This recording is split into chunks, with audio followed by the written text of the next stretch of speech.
مرحبا أهل الكمال، مرحبا أهل النوادي.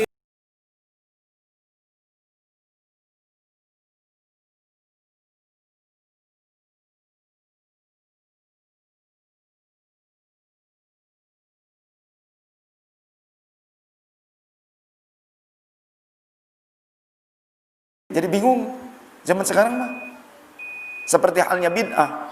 Sekarang orang-orang yang sangat mengikuti Syekh Ibnu Taimiyah dan Syekh Ibnu Qayyim Al-Jauziyah, mereka itu selalu seluruh bid'ah itu sesat dan sebagainya. Tapi dia tidak mau mengkaji kitab Majmu' Fatawa Ibnu Taimiyah, tidak mau menerima di mana Syekh Ibnu Taimiyah membuat bid'ah juga, bid'ah hasanah. Kata Syekh Ibnu Taimiyah, saya punya kitabnya 20 jilid. Majmu' Fatawa Syekh Ibnu Taimiyah. Kitab-kitab Syekh Ibnu Qayyim Al-Jauziyah saya punya. Zadul Ma'ad, Jala'ul Afham, Ar-Ruh, saya punya kitab-kitabnya. Asli masih berbahasa Arab, belum diterjemahkan. Jadi kalau mau silahkan baca. Begitu. Kemudian Iqtida' Shiratal Mustaqim Syekh Ibnu Taimiyah, saya punya, ada. Begitu. Jadi jangan dulu memfitnah. Kumpulkan dulu kitabnya, baca dulu kitabnya. Nah, mereka tidak mau diajak diskusi karena apa? Karena mereka akan menemukan jawaban-jawaban itu dari kitab-kitab para ulama kebanggaan mereka sendiri. Kata Syekh Ibnu Taimiyah contoh tentang bab bid'ah. Syekh Ibnu Taimiyah sendiri pakai bid'ah kok. Kata beliau, "Man wazaba ya hayyu ya qayyum la ilaha illa anta arba'una marrat baina sunnatil fajri wal fajri ahyallahu biha qalbah." Siapa orang yang merutinkan, mewiridkan ya hayyu ya qayyum la ilaha illa anta 40 kali. Syekh Ibnu Taimiyah menentukan bilangan sendiri 40 kali. Di antara qabliyah subuh dengan sholat subuh, waktunya juga ditentukan sendiri oleh Syekh Ibnu Taimiyah. Dirutinkan lagi. Manual Pak, sudah menjadi kebiasaan, dijadikan wiridan. Maka Allah akan menghidupkan kolbunya. Kita cari, silahkan cari hadisnya. Apakah Rasul pernah mengajarkan hal seperti ini? Tidak akan ketemu. 40 kali baca ya hayya qayyum la ilaha illa anta, waktunya ditentukan di antara qabliyah subuh dengan sholat subuh. Rutin.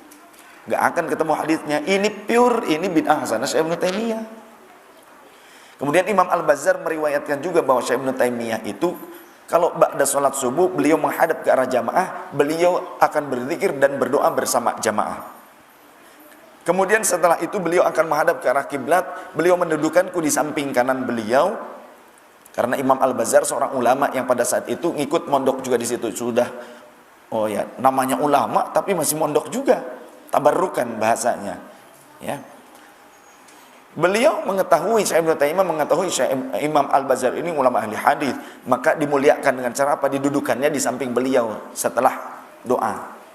Menghadap ke kiblat sehingga aku mengetahui dan mendengar apa yang diucapkan oleh Syekh Ibnu Taimiyah apa? Beliau mengulang-ulang wa yukarriru al-Fatihah, mengulang-ulang Al-Fatihah. Beliau rafa'a ra'sahu ila sama, mengangkat kepalanya, menenggadahkan kepalanya ke atas langit, mengulang-ulang Al-Fatihah ila tulu'is syamsi, sampai terbit matahari. Ada enggak hadis di mana Rasul melakukan itu? Ada tidak? Atau mengajarkannya? Tidak ada. Ini bid'ah, tapi bid'ah hasanah kalau kita paham itu. Tapi kenapa pengikut-pengikutnya sekarang, orang yang mengikuti beliau senantiasa rame, bikin gaduh, bikin fitnah selalu. Terus itu melakukan bid'ah, menentang Rasulullah, dia keluar daripada ajaran Rasul, selalu seperti itu. Coba kalau kembali pada kitabnya, mereka nggak mau diajak diskusi, kembali kepada kitabnya. Karena apa? Pasti terbuka kedangkalan pemahamannya. Karena di dalam kitab-kitab para ulama sendiri ada. Saya punya kitabnya. Ya, belum terjemahan, masih bahasa Arab. Begitu.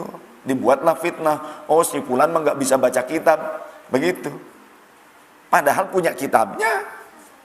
Kalau ngaji juga pakai kitab, tapi dibilang nggak bisa baca kitab. Tapi diajak dialog nggak mau. Ayo sok dialog, baca kitab bareng. Begitu. Kitabnya punya nggak punya juga kitabnya. Kan aneh.